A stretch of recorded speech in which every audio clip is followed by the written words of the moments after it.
The story of the Tower of Babel.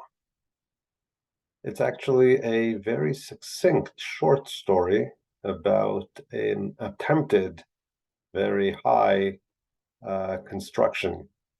It is found in chapter 11 and quite easy to isolate because before it we have a genealogical list, and so too after it.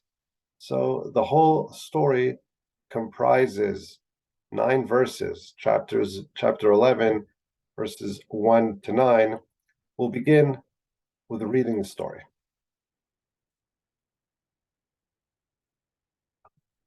And the whole earth was of one language and of one speech. And it came to pass, as they journeyed east, that they found a plain in the land of Shinar, and they dwelt there. And they said one to another, "Come, let us make brick, and burn them thoroughly." And they had brick for stone, and slime, or some would prefer translating bitumen or asphalt, had they for mortar. And they said, "Come, let us build us a city and a tower with its top in heaven. Let us make us a name, lest we be scattered abroad upon the face of the whole earth." And the Lord came down to see the city and the tower which the children of men built. And the Lord said, "Behold, they are one people, and they have all one language. And this is what they begun to do, and now nothing will be withholden for them, which they propose to do. Come, let us go down and there confound their language, that they may not understand one another's speech." So the Lord scattered them abroad from thence upon the face of all the earth, and they left off to build the city. Therefore was the name of it called Babel, because the Lord did there confound the language of all the earth, and from thence did the Lord scatter them abroad upon the face of all the earth. So, like we said, a very succinct story which describes human initiative to try to build a tower in a city and God's response to this initiative and his confounding that project. Let's begin by analyzing, as far as the content is concerned, the structure of the story. And here I believe we can find clear connections between the different components of the story. And we can find a chiastic structure. Here I have the verses. We've got a total of 7 sections. And we can see the story begins with an introduction, an initial state of unity. And then there's a journey.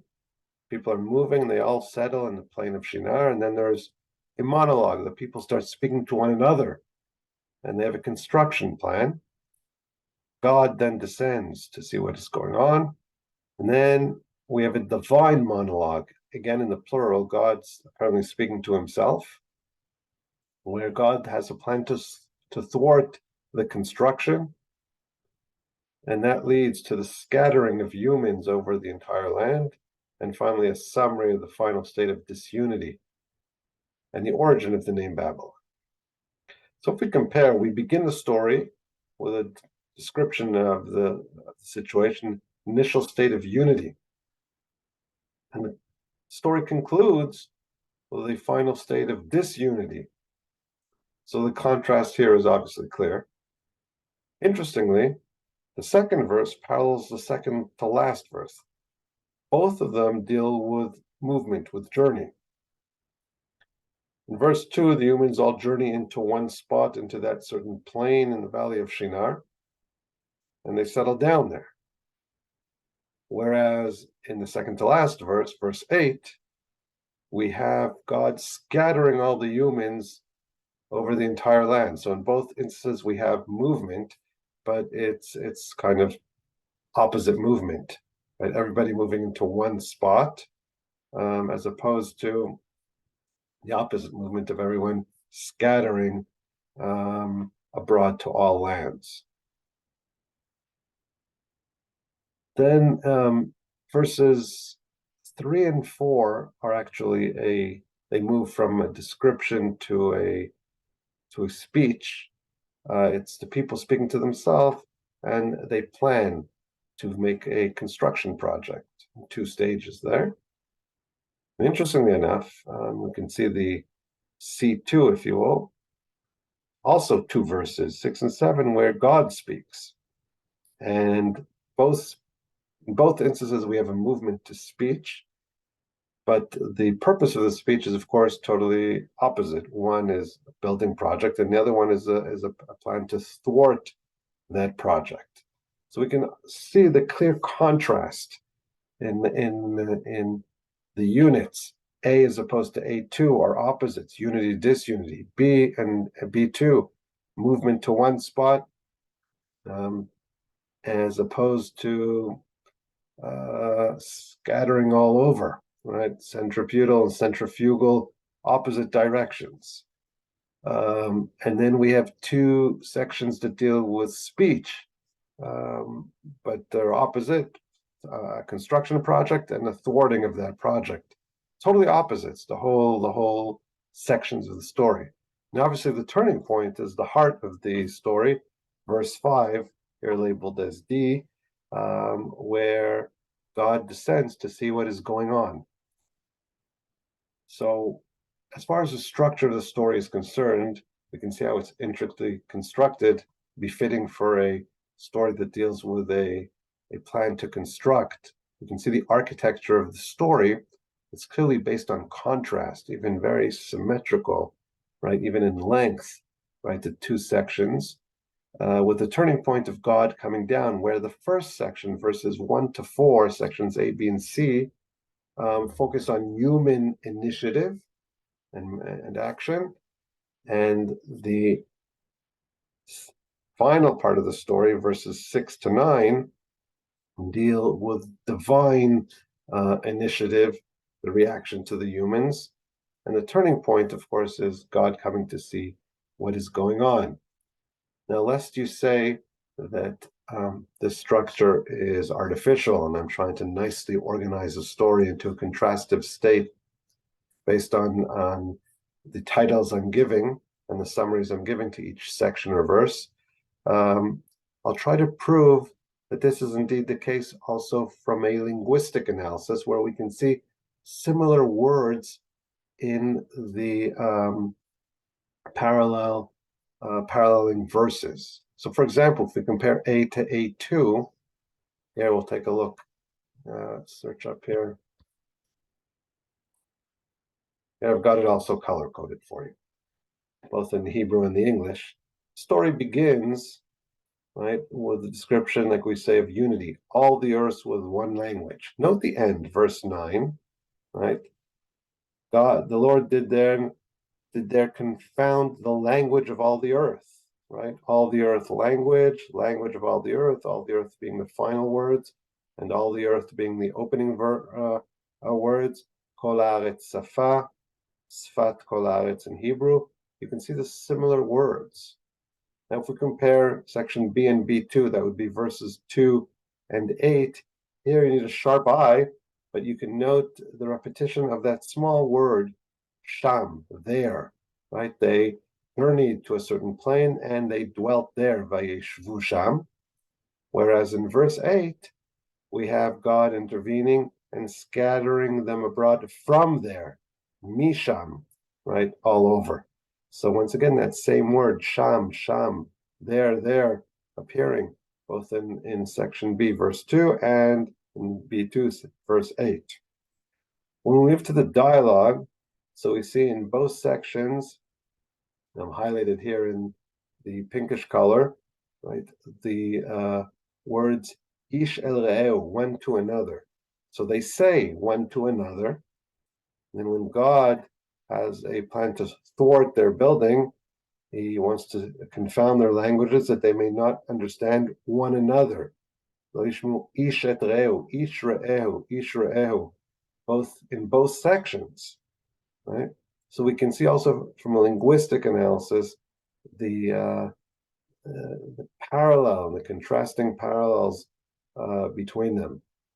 So this is a wonderfully constructed story. I'm proposing the structure here, but I think it's quite impressive and evident when we read. Furthermore, in both dialogue or speeches, we should say, we have that word hava, right? Which is kind of an invigorating call for action. Hava nir ben avenim, come let us make brick, right? And then again, hava nivne lanu ir, come let us build us a city, right? Interestingly enough, also in the words of God, he says, hava nirda, come let us go down, seeing the green, come let us, right? So we see the parallel, although here there's something interesting. There's even though there is that parallel, there is some asymmetry in that in the human speech we have a double hava, come let us, whereas in the divine we only have one. We have to understand why this asymmetry within the symmetry. So I think we could suggest a couple of possible explanations. One can relate to the nature of the action. What are humans doing here? Well, they're building, right? So building works in stages. So first they need building material. So they say, come, let us make brick. And once they succeed in forming the building material, then stage two, oh, we have the capacity, come, let us build a city and a tower. So building by its nature takes a while, slow. As opposed to that, what is God doing? Well, he's saying, let us destroy the project, stop the building, right? And as we all know, destruction is a lot faster than construction, right? It can take years to build a building, and it could take seconds to destroy it. So maybe the story is telling us how humans took them a while to progress in their construction project, but God confounded it very quickly. Alternatively, we can also explain it not as far as the action involved, but rather the actor, the subject, not the object. In the first part is, of course, humans, and humans by nature work in stages, as opposed to the second part of the story, that is divine. And divine action, God works in a swift one-act motion, not needing to work in stages. Whichever way we opt, whether it be the object, the nature of the action, or the subject, who's acting, we can nevertheless see some difference, but that's within that linguistic parallel of the repetition of the word hava, come let us, found both in the speech of the humans and the speech of God. From a stylistic analysis, I can point out to a couple of other interesting aspects. This is not only a story about the construction of a tower, it's also the story of the development of language, right? That's how God scattered them by confounding their languages. And quite befittingly as well, there are word plays and very, I'd say, sophisticated use of language in this story. But for that, you could actually only pick up on it in the original, in the Hebrew. It's a nice example. So I'll try to point it out in the Hebrew. You won't be able to see it in the translation, but I'll try to have you focus on it so you could see it within the words. For that purpose, let us take one that is not highlighted with different lights so you won't be as mixed up and confounded. Okay, so there's a nice word play in comparing the words of the humans and the word of God. So when the humans speak in verse 3, they need to come up with building material. The first initiative is trying to get building material. So they say one to another, Hava nilbena levenim. And translated, come, let us make brick and burn them thoroughly. So they need building materials, so they collected, I guess, material, whether it be mud or whatever it might be, and they were able to um, bake it and heat it up, and that hardened it, and then they had bricks. That's what, and they had bricks. And then the verse informs us that they had brick for stone and slime or bitumen asphalt for mortar. Right? Now, the word to make a brick here in Hebrew is nilbena. Nilbena, let us, right, brick some bricks. It's a similar word in its root to the noun brick.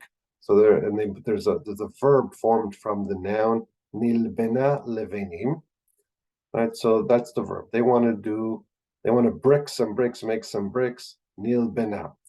The heart of the word is letters lamed bet nun. Levena lamed bet nun.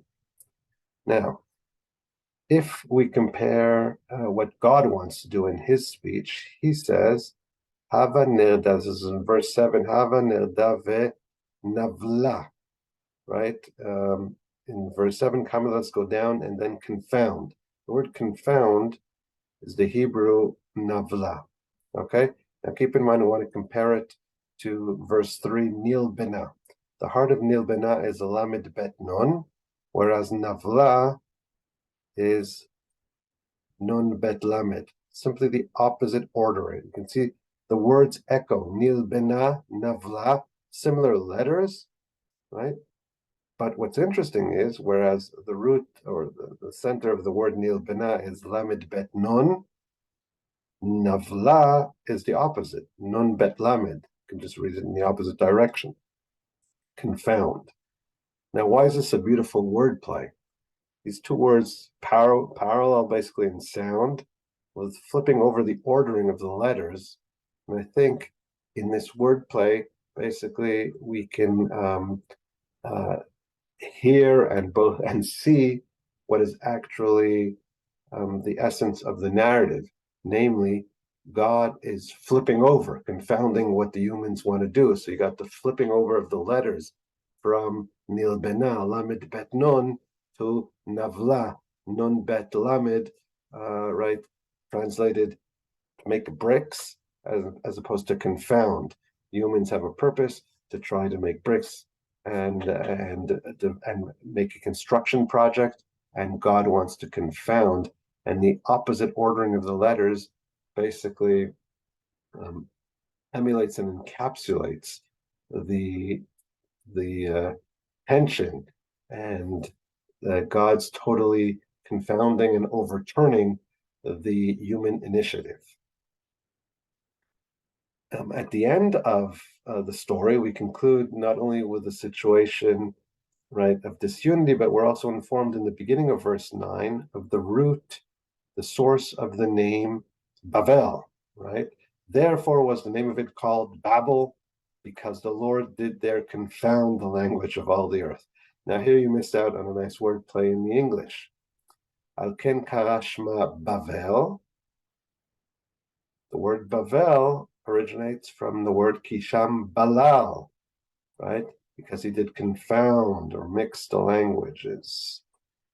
All right, so this seems to be an etymology, an attempt to explain the source of the name Babel. All right.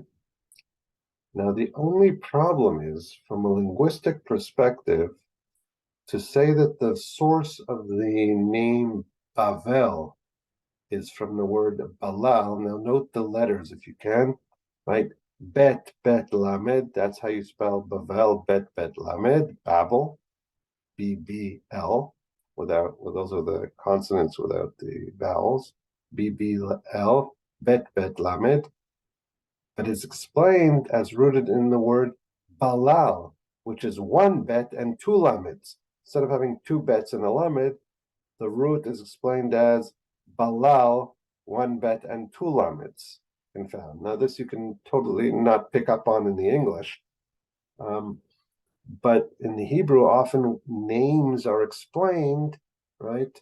And their source is explained by a similar sounding word, right? Like Yehuda, Judah, Odeh, I will thank. So here, Bavel is explained as Balal. Now, Yehuda, based on Lehodot, Judah, based on praising Hodea, is correct. That is a convincing explanation, Lehodot. It's definitely plausible. The problem here in this explanation is that the letters are not the same. Two bets and a lamed are not equal to a bet and a double lamed, right? These are different words. In fact, we know how the ancient Babylonians explained their name, Bavel. Bavel, or Babilai, was actually understood as being constructed of two words, Bab Eli, or Elim, which means Bab in Semitic languages, as well in Aramaic, means a gate, a door, Bab.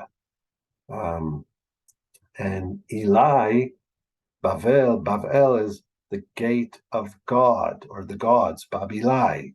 So the Babylonians, they understood their name as the gate of the gods, the door to the gods. But here in this story, we have a different explanation. It is Babylon is not the gate of the gods, but rather Babylon is the source of the confusion of languages. So from a linguistic perspective, you'd present this theory to any linguist, and he would just give it a straight X. That is wrong. All right, these are different roots. This is a bet lamed, and it's trying to be explained by the root bet lamed to confound, to mix. These are different words. Now, even if the Babylonian explanation was more of a popular, non-scientific explanation of the word Bavel, Babilai, gate of the gods, the explanation preferred here is clearly not scientific. No linguist would take this explanation seriously. So is the Torah simply mistaken here from a linguistic perspective? I believe not. I believe this is a purposeful play on words, like I said. This is not it's not a scientific attempt to explain the source of the name Babel. Rather, it is actually a satire. It is making fun of the Babylonians. Now, what's the best way to make fun of somebody? Well, it's obviously to mock his name, his title, right? So here the Torah is mocking. It's a satire on Babylon. They think they are the gate of the gods, the door to the gods. Babilai. Not at all. They're not the gate to the gods. They are the source of confusion. Don't say Bavel, say Balal, right? The confusion. That is the essence of Babylon. Right? So once again, here we have a wordplay that you can only pick up on in the Hebrew. It is a satire making fun of the Babylonians. Now, interestingly enough, the whole story, which revolves around a project to build a big tower, may reflect things we are familiar with archaeologically and historically. We know that throughout all of Mesopotamia, and indeed in the greater Middle East, there can be found many massive constructions relative to those times, the ancient times, these large building constructions, which are called ziggurats. These ziggurats were basically kind of like staircased pyramids, very high staircased pyramids. They're found all across the Middle East. There are around 25 that are in existence and haven't been destroyed, right? And there were many more. They were in construction and existence already for thousands of years. We're talking about the earliest ones came already even from the fifth millennia BCE. The ones that are in existence, some of the most famous include, and here I'll share with you some pictures. Here we've got a beautiful ziggurat from close to the city of Susa, which is in modern day Iran, Shushan, close by the western border of Iran, close to Iraq. So here there's a wonderful and a very impressive ziggurat. You can see it's like buildings going up, like there's staircases going higher and higher. Perhaps the most famous and beautifully preserved is that of the ziggurat of Ur, this time in Iraq. It's found in southern Iraq, close to what is Nasiriyah, not far from Batsa or the Kuwaiti border. Right, so you can see it's very impressive. Got staircases moving up to the top. These were often temples, shrines, in which sacrifices were offered, or they were in honor of certain priests and centers of worship.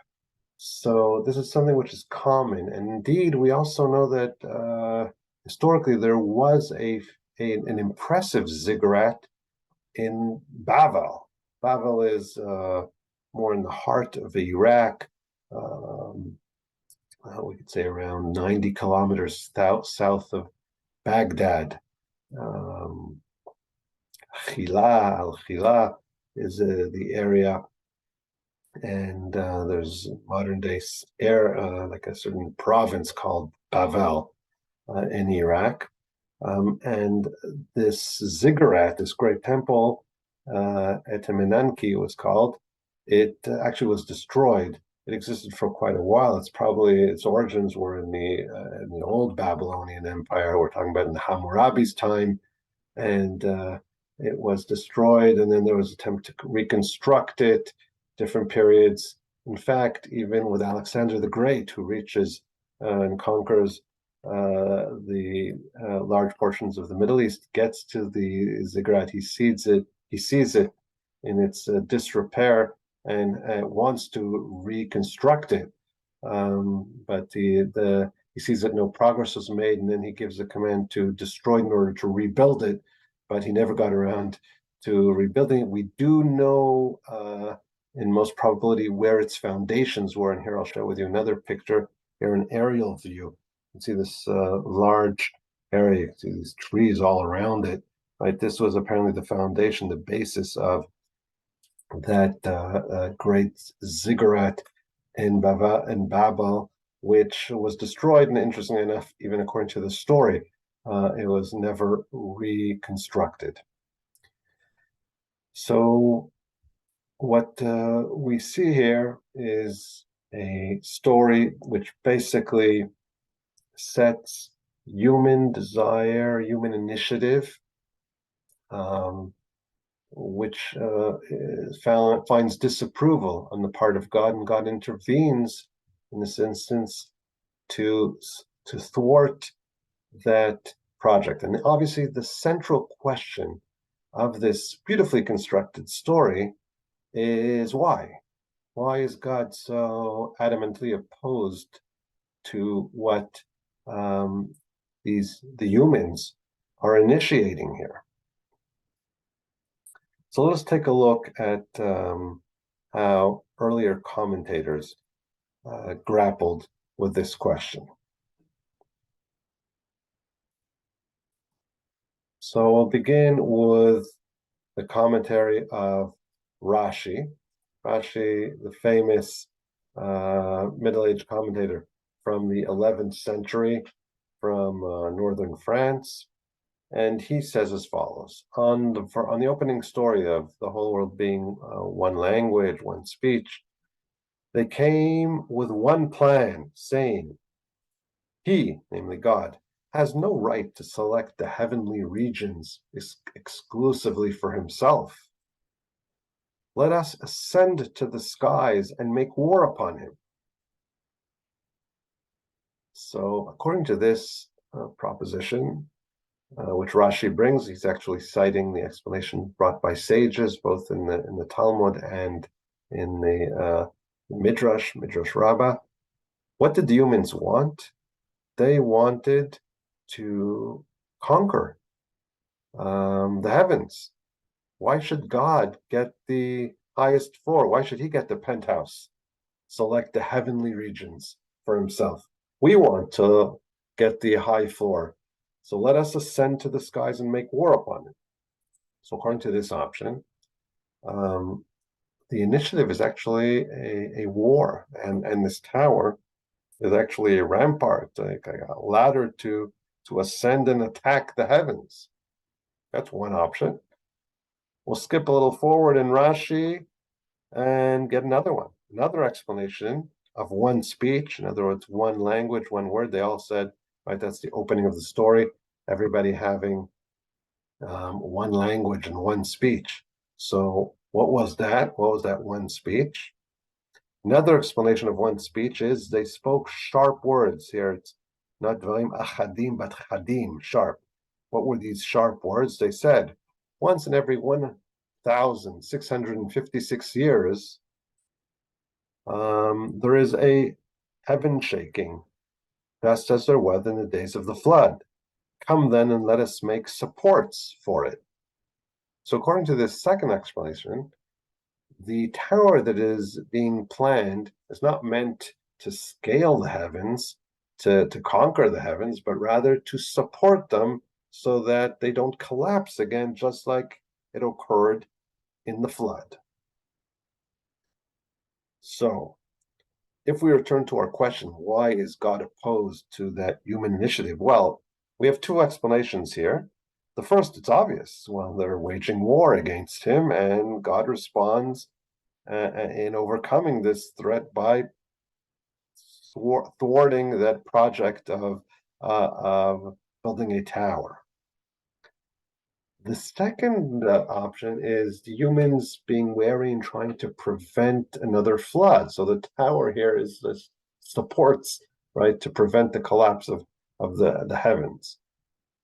What's wrong with that? Why does that make God so angry? Well, that would maybe be somewhat heretical in that they're viewing the flood not as a punishment, a divine punishment, but rather a natural cataclysm that occurs in a cyclical manner. Every 1,000 and something years, there is that collapse. We have to renovate and strengthen, right, the ceiling, the sky. And that would be viewed also as something of a heresy, because you don't recognize the divine judgment, but rather attribute the flood to a natural occurrence. So that is like the central proposition, two ideas, both of them portraying the actions of humans as an affront or an actual attack on God. This is the main approach, and one that is most popularly known by most students who've learned this narrative in elementary or high school. But let us return to the narrative itself. Do we see any specific initiative against God in the plans of humans? What do we see them saying? They want to develop materials, construction materials. So they develop bricks, and we have to emphasize this is a depiction of Babylon, right? We have to remember. And the story is directed towards Israelites who live in Israel, and therefore they need the explanation, because in Israel, you don't build with bricks. You have natural stone, right? Whereas in Babylon, in the valley there, they don't have stones, so they had to come up with an alternative, and therefore they artificially construct brick for stone, and it's not enough to have the building material. You need something to stick, to have those bricks stick to one another. So whereas in building in the mountains, they use stone and mortar to stick the stones, right? Somewhat similar to the cement we use today. In Babylon, in that valley, well, they made bricks, and as far as their glue, they used here it's translated slime, bitumen, asphalt, that sticky, gooey, black form of petroleum, which we know exists in large quantities in in the area of Iraq, one of the central producers of petroleum. So they have that in the ground, and they use that sticky, gluey, gooey black asphalt to stick their bricks together. So that was their initiative. And then once they had building material, they said, well, let us build a city and a tower with its top in heaven. They wanted to build an impressive construction project. Interestingly enough, even now in modern times, we got the largest buildings being constructed exactly in that area, right in the Emirates, the Dubai, and etc. They have these massive buildings. So apparently, it's a long tradition, and but where do we see any initiative directed against God? They just wanted to build a city and a tower with its top in heaven, and let us make a name, lest we be scattered abroad upon the face of the whole earth. So it doesn't seem like it would be an attempt to attack God, or there's no sense of a fear of a flood. So we'll return and see that some of the other middle-aged Jewish commentators had alternative takes on what was wrong here. Let's take a look at Rashi's grandson, Rashbam, acronym for Rabbi Shmuel ben Meir, Rashbam. Rashi is Rabbi Shlomo Yitzchaki, son of Yitzchak. So Rashbam, his grandson, has a different take. On verse 4, he says as follows: let us build a city. So he begins by saying as follows: according to the plain meaning, what was the sin of the generation of the Tower of Babel? Now notice he emphasizes according to the plain meaning, because he's fully aware that everybody knows the interpretation of his grandfather, the great Rashi, who said, oh, they wanted to wage war against God, or were afraid of another flood. But he's asking, wait, but according to the pshat, right? The fiha pshat, according to the plain meaning, what was the sin? As if to tell you, listen, don't give me the explanation of my grandfather that I know. I'm trying to find out, according to pshat, according to what it says in the plain meaning of the story, what was the sin here? Why is God upset? And he continues, if because they wished to build a tower with its top in heaven, right, that's what they said, with its top in heaven, it is written regarding the city of the Canaanites, city walls as high as the heaven. This is a quote from the book of Deuteronomy, chapter 1, verse 28, where too Moses describes, quoting the spies, that they describe the cities as having walls, right, city walls as high as heaven. Why does he quote this?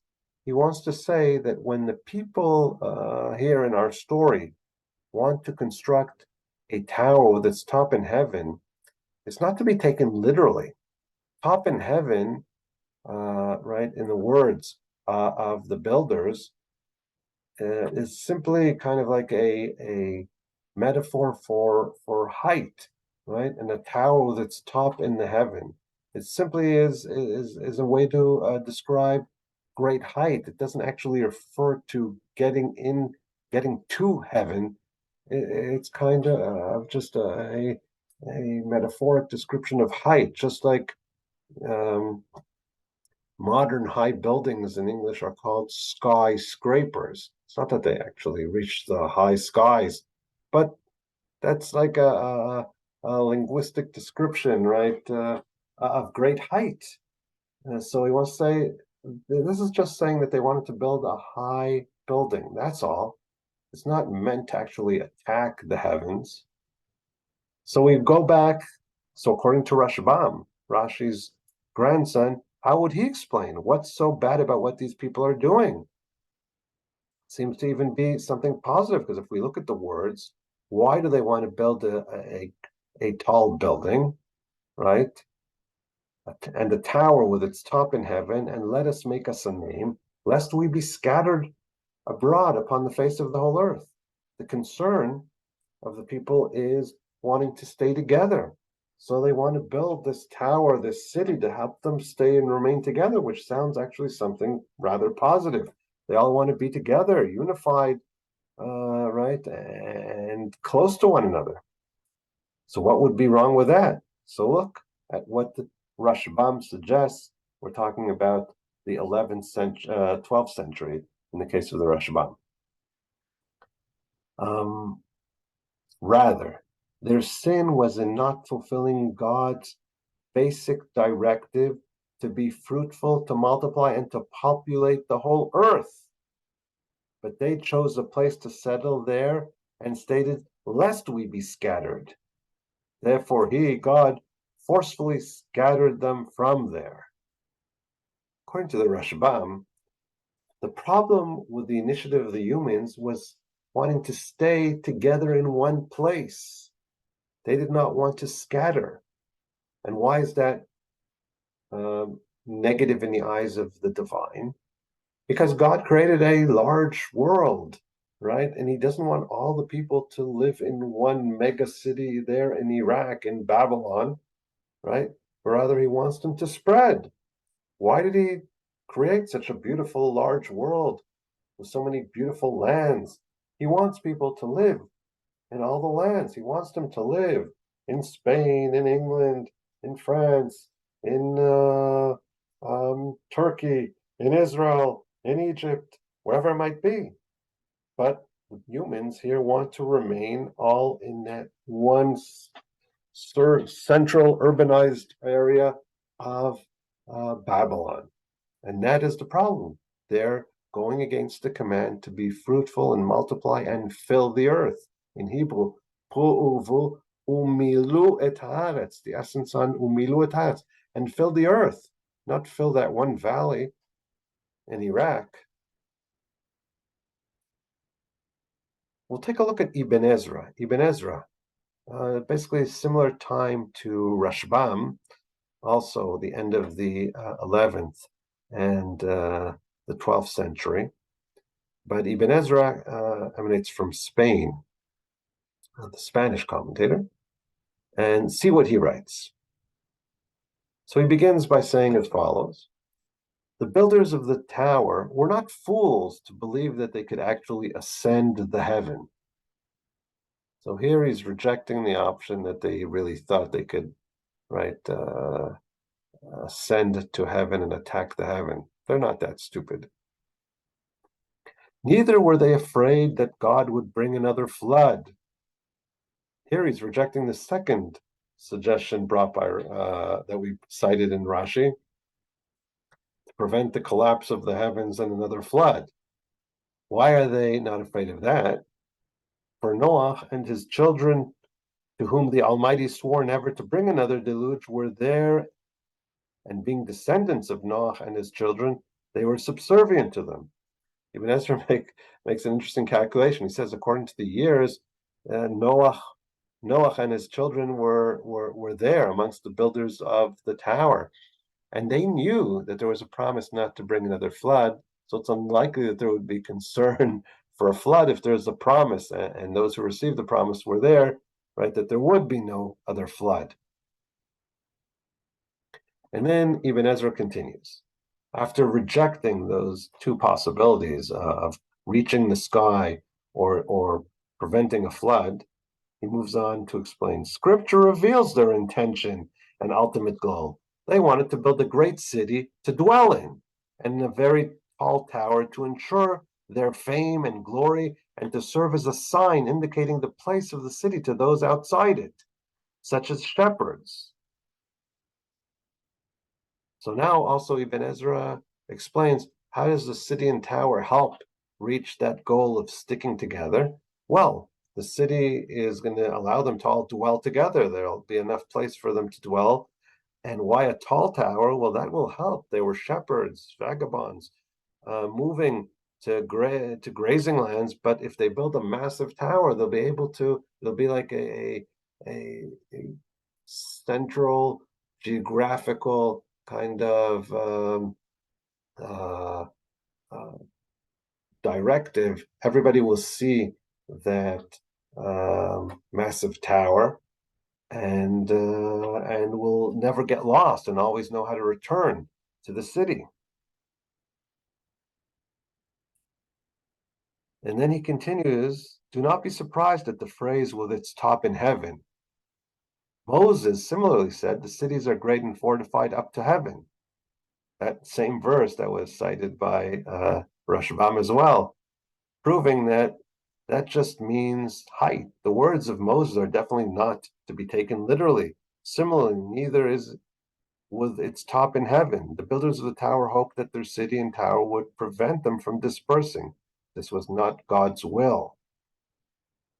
So he tries to show all those who sought maybe the source of sin as the top in heaven, as representing an act, physical attack of the heavens. He rejects. No, it's Moses himself uses similar language, like we saw in Rashbam, right? And therefore, that is not the case. So up till here, it seems exactly similar and parallel to Rashbam, right? They did not want to disperse, but this was not God's will. Like we saw, the Rashbam also said God wanted people to spread out, and he also similarly brings evidence from Deuteronomy to try to show that it only is just as a linguistic description of height, right? An artistic description of height. So far the same, but then his last words go in a different direction. He continues by saying, however, they did not know this. In other words, whereas the Rashbam said that the actions of the people were purposefully against the command, their sin was in not fulfilling God's basic directive, right? They chose not to do so, lest we be scattered. Here, Ibn Ezra says it might have not been a purposeful sin. They were unaware that what they were doing was against God's desire, but nevertheless, it was against the divine plan. Therefore, basically, according to Ibn Ezra, it's not necessarily so much a story of crime and punishment. That would be Rashbam's approach, disobeying the command to fill the earth, and therefore God punishing them and scattering them. But with Ibn Ezra, it's more like a mistake and a correction by God, redirecting the humans to spread throughout. But what's interesting is both of them, similarly in a similar period, come up with the same take, that the essence of the problem here is not fulfilling that original divine command, desire that humans fill the earth. Now they're so similar, of course, that raises the question, since they're living in the same time period, could their interpretations be influenced one from the other? Now, research has been done on whether they knew each other and met each other. Ibn Ezra actually was a traveler, and he toured and moved from Spain to France and the area of what is called Ashkenaz, northern France, southern Germany, and met Ashkenazi Jews. He was a Sephardic Jew coming from Spain, but he met the Ashkenazi, the northern Jews, and indeed, according to scholars, they knew of each other. They met and even were aware of their interpretation. So it could be that one of them influenced the other in interpreting, taking a new line of direction and understanding what was the problem with the action of building the tower. I believe that this approach of Rashbam and Ibn Ezra in the 12th century is a lot closer and better suited to the simple reading of the text, because the text says they built the city and tower in order to prevent their dispersal. Interestingly, this apparently novel interpretation is not so new, because we find it in the ancient writing of Josephus Flavius. He lived in the first century. Um, he was a Jew from Jerusalem, from a priestly family, and he actually played a central role in the Great Rebellion, the first war between um, the Romans and the Jews. He was the commander, the leading military figure in charge of the Galilee. We're talking about around the year 67. Um, and he was actually in the siege of Yodfat, the commander of Yodfat, which fell, and they were in a siege, and its residents actually decided to commit suicide instead of falling into the hands of the Romans. And Josephus and one other Jew survived. They come out, and Josephus also is kept alive by Vespasian. Apparently, holds him as his translator. Josephus also uh, claiming that he had a prophecy that his Roman conqueror would eventually become emperor, which indeed happens. And then Josephus, his original name being Yosef ben Matityahu, he gets to Rome. He becomes a Roman citizen. He takes on the name Flavius, um, Josephus Flavius, and he also becomes a historian, and he writes important works. Describing also the war of the Jews and the Romans, and also writes a history of the Jews called Antiquity of the Jews. And there he basically begins history from the very beginning and taking up upon the biblical narrative, writing in Greek for the Roman and Hellenistic, apparently, populations, and trying to present in maybe in a more palatable and understandable way the Jews and their culture. So look what he writes when describing the early history of humanity, of course, based on the biblical narrative. It's in Antiquities, Book 1, Chapter 4. Translation. Now the plain in which they first dwelt was called Shinar. God also commanded them to send colonies abroad for the through peopling of the earth, that they might not raise seditions among themselves, but might cultivate a great part of the earth and enjoy its fruits after a plentiful manner. But they were so ill instructed that they did not obey God. Basically, what he's saying is God wanted the people to spread, but they just wanted to stay in one spot. So what we found in Middle Age commentators like Rashbam and Ibn Ezra actually is a very ancient Jewish commentary, right, found in Josephus from the first century, over 1,000 years prior to those Middle Age commentators.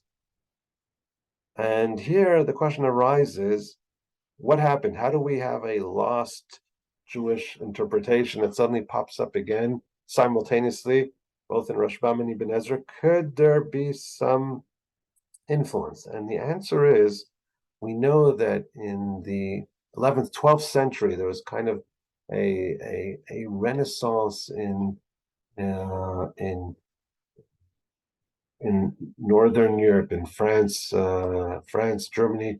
There was a little more openness to ancient civilizations, to Greek, Latin, and as such, it's not improbable that Josephus, who was not known, his interpretations were not known to earlier Jewish commentators, perhaps became known via the return to Greek, and amongst Christian scholars who discovered the writings of Josephus.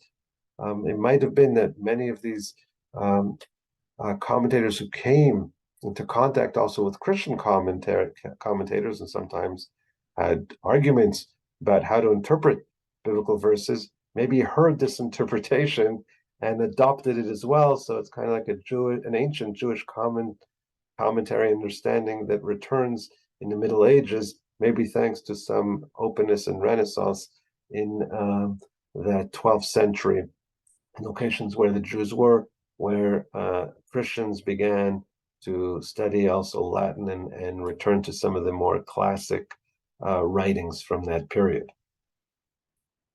So I believe this direction may be closer to the simple meaning, as Rashbam claimed, as opposed to his grandfather's interpretation, which presented the early Jewish sages' commentaries. But Rashbam and Ibn Ezra also have a very early source, even an earlier source, from Josephus. So the problem, according to Rashbam, Ibn Ezra, Josephus, is a geographic problem. Right, that they're not spreading. And indeed, we see that the story accounts how humans began to spread from one location to the world in all directions. Now, I believe this is a fine interpretation, but I'm still not yet totally satisfied, because there's one more aspect to the story which has not been given sufficient attention. And that is the issue not only of geography, but also of language. Because how did God cause the humans to scatter? He said in verse 7, "Come, let us go down there and there confound their language, that they may not understand one another's speech." So the Lord scattered them abroad from there, right? And then that is why Babel became called Babel, because the Lord did there confound the language of all the earth. So we have the motif of language. It's not only geography of being scattered, but it's also the creation of different languages. How do we account for the issue of languages? And here I want to point out something else, which is very interesting from a linguistic, artistic perspective. And once again, you can only pick up on this in the original Hebrew. So bear with me. I'll try to carry you through it. The opening of the story says, right, "Vayehi kol haaretz safa achat udvarim achadim." The opening state is, "And all the earth was of one language and of one speech." Only in verse 2 do we learn that they are all dwelling in one place. There, they dwelt there. But beforehand, the opening verse describes a situation that all the earth was one language, but not only one language. Dvarim achadim, one speech. What does that mean? They were all not only using the same language, but had the same, I guess, thoughts, same ideas, same ideology. Now, I think this is even given expression in their dialogue when they're speaking one to another. Just listen, and I think you'll be able to pick up on it. I'm going to read the Hebrew, and again translate it, but what's important is the sound, not so much the meaning. So what do they say one to another? Hava nilbena leveinim v'nisrefa lisrefa. ותהי להם הלבנה לאבן, והחימר היה להם לחומר. Listen carefully. נלבנה לבנים, נשרפה לשרפה, לבנה אבן, חימר חומר. Let's focus even on the last one. חימר חומר. Those are the same letters. Chet mem resh, chet mem resh. Right? What's amazing about this verse is we've got 4 sets of words which are similar sounding. Some of them a noun and a verb constructed from the noun. Let us brick. Let me translate it as close as I could to something which would parallel the sound here. And I'm not familiar with a translator who picked up on this, but it should have been translated to try to keep honest to the origin as saying, let us brick bricks and fire a fire, so that now this one, it would be very hard, but it's levena even, so that the brick would be a rock. I'd take that row. The brick would be for rock, brick rock, and chema would be for them homer. Well, this one will be difficult, but you can notice the Hebrew, you'd need similar sounding words for bitumen or asphalt and mortar, right? The Hebrew, Chemar Chomer, we've got 4 sets of words. What's going on in this fascinating verse of 4 words that are similar? Some of them are the same roots, right? Brick, bricks, fire, fire. It's just a verb form of the noun. And some of them are just echoing with similar sounds. Chemar Chomer, Even, Levena. This is something unique. I think it's an unparalleled verse of 4 sets of words which echo each other. I think this may be the key to understanding what's troubling God. I don't think it's only the geographic aspect.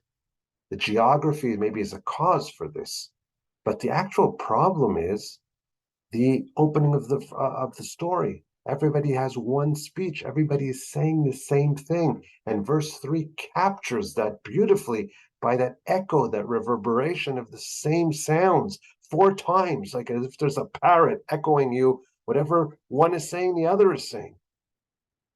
What has happened here is that there is this monolithic culture, homogeneous, right? Similar minded, similar thinking, similar acting culture. And this monolithic culture has a project of building a monolith tower, to have them all together. This has created a situation of one language, one culture. There's a monopoly over culture and there's no diversity. And I believe that is the problem. It's a cultural linguistic issue. What is language? Language, of course, is a thought pattern. And if everybody speaks the same language, thinking the same thing, right, doing the same thing, we've got here a dictatorship culture which is controlling the world. And God is not happy with this state. And therefore, what is the solution? It's not only to scatter them geographically, right? That is going to help to bring about the creation of different languages, different cultures, diversity. And therefore, what I view in this story is a call for human diversity and a battle against tyrannical culture, which is so monolithic, it doesn't bring out the essence of humanity, where everyone is the same.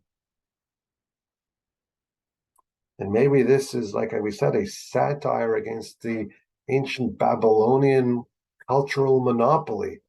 You think you are the gate to the heavens, right? The mighty Babylonians with their great ziggurats.